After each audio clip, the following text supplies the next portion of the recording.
Welcome guys. PYQ series के next session में बिहार पात्रता परीक्षा बिहार स्टेट 2025 21 मई 2024 का फर्स्ट शिफ्ट का PYQ हम लोग देख रहे हैं।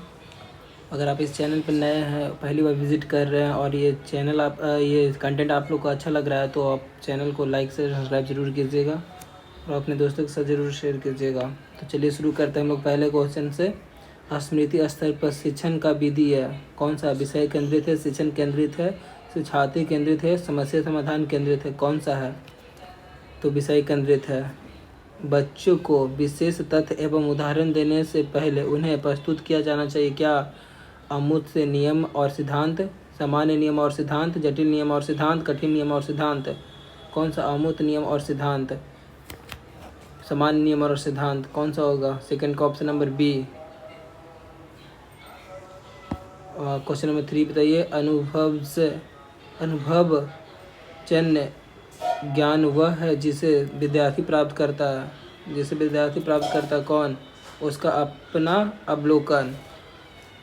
भावात्मक क्षेत्र के उप समूहों का सही क्रम है कौन है?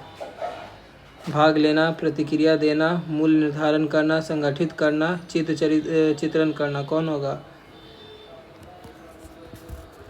क्वेश्चन नंबर 5 बताइए। मनो शरीर क्रियात्मक क्षेत्र डोमेन को सिम्पसन द्वारा वर्गीकृत किया गया है। किसके द्वारा किया गया, कब किया गया? मनो शरीर क्रियात्मक क्षेत्र को सिम्पसन द्वारा वर्गीकृत किया गया है 1972 में। समस्या समाधान विधि है। समस्या समाधान विधि कौन सी विधि है? विद्यार्थियों को वास्तविक समस्याओं के रूबरू कराकर और उन्हें हल करने का अवसर और स्वतंत्रता देकर उनके दिमाग को प्रशिक्षित करती है। पर्यावरण शिक्षा में समस्या समाधान विधि के गुण हैं कौन है? लक्ष्योन्मुखी, रचनात्मक विधि, चयनात्मकता, ये सभी। नाटक या रोल प्ले का उद्देश्य कौन सा नहीं है? 8 का रिहर्सल अवश्य करना, ये नहीं है। समस्या सीमा के आधार पर 8 पाठ योजना कितने प्रकार की होती है? समय सीमा के आधार पर पाठ योजना 9 का 3 प्रकार की होती है। किस प्रकार की पाठ योजना सरल एवं सटीक है? दैनिक पाठ योजना, मासिक या साप्ताहिक या अनुक्रमक पाठ योजना। दैनिक पाठ योजना किस प्रकार के पाठों में सरल एवं सटीक है? सूक्ष्म शिक्षण विधि के जनक कौन है? सूक्ष्म शिक्षण विधि के जनक कौन है? DW एलन और किथ एचिसन। सूक्ष्म शिक्षण का प्रथम पद कौन सा है? सूक्ष्म शिक्षण का प्रथम पद सूक्ष्म शिक्षण पाठ योजना तैयार करना है। शिक्षण की योजना के बारे में कौन सा कथन सत्य नहीं है? शिक्षक कक्षा में आक्रामक हो जाते हैं, कथन सही नहीं है। कौन सा शिक्षण सिद्धांत विद्यार्थी सक्रिय भागीदारी के लिए समर्थन प्रदान करता है? आंतरिक प्रेरणा के साथ अंतःक्रियात्मक सेटिंग में सीखने की प्रक्रिया का आधार है। युगपी का रचनावादी सिद्धांत। पर्यवेक्षण का शाब्दिक अर्थ क्या है? श्रेष्ठ ज्ञान और शक्ति। निम्नलिखित में से कौन उपयोगकर्ता अध्ययन की एक अप्रत्यक्ष विधि है? पुस्तकालय अभिलेखों का विश्लेषण। पुरुष और महिला की भूमिकाओं का निर्धारण समाज करता है, यह कथन क्या बताता है? लैंगिक एवं सामाजिक अवतरण। एक शिक्षक वह होता है जो पूरे दिल से अपने पेशे के प्रति समर्पित और प्रतिबद्ध होता है। ईमानदार। एक शिक्षक ही समाज को प्रगति के पथ पर ले जा सकता है क्योंकि वह देश के भावी नागरिकों को सही राह दिखा सकता है। शिक्षा में स्वतंत्रता का अर्थ क्या है? स्वयं का स्वतंत्र विकास तथा दूसरों की स्वतंत्रता की पहचान ताकि वो भी समान ढंग से विकसित हो। Question number 21। मूल्यांकन जी सीखने की प्रगति को अनुसरण करता है। दैनिक मूल्यांकन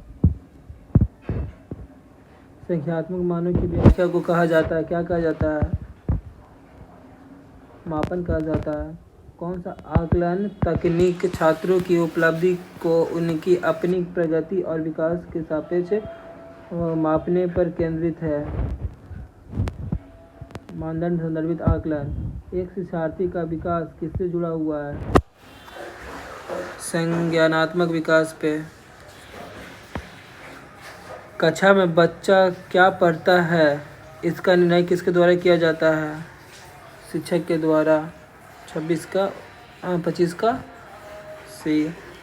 छात्रों को पढ़ाई के लिए प्रेरित करने हेतु निम्नलिखित में से कौन सी जानकारी महत्वपूर्ण है? सीखने की शैली, व्यक्ति, सामाजिक संस्कृति, सभी।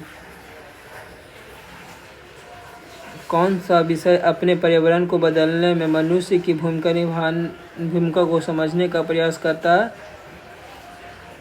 भूगोल। आप एक ऐसे शिक्षक हैं जो मानता है कि छात्र स्वाभाविक रूप से जिज्ञासु होते हैं और सीखने को प्रोत्साहित करने का सबसे अच्छा तरीका आत्मखोज की प्रक्रिया। ऐसे छात्र सीखने के लिए प्रोत्साहित करने की अत्यधिक संभावना है, क्या है? 28 का आंतरिक प्रेरण। चाकबोर्ड एक प्रकार की शिक्षण सहायक सामग्री है, दृश्य श्रव्य सामग्री है, दृश्य सामग्री है। 30 का बताइएगा। एक ईवीएस शिक्षक के रूप में यदि आप कक्षा के मिट्टी विषय को पढ़ने का निर्णय लेते हैं तो किस प्रकार की शिक्षण सहायक सामग्री विषय को पढ़ाने में सबसे अधिक सहायक साबित होगा?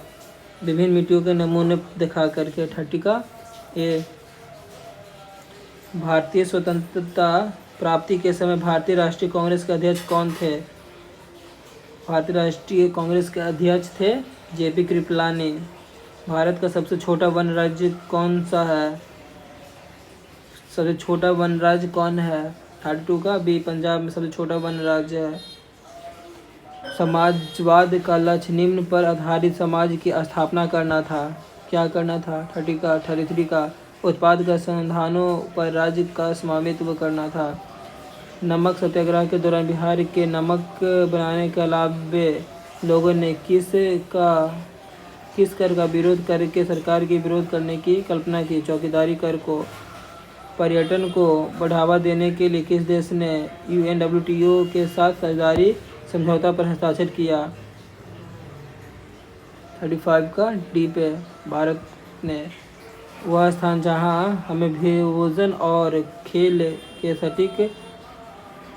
स्टॉल मिलते हैं, क्या कहलाता है? मेला कहलाता है। 36 का ए और बी बताइएगा। व्यवसाय से आपको जीविकोपार्जन मिलता है, पेशा और कार्य एक समान है, क्या है? 37 का केवल एक सही है, ए सही है।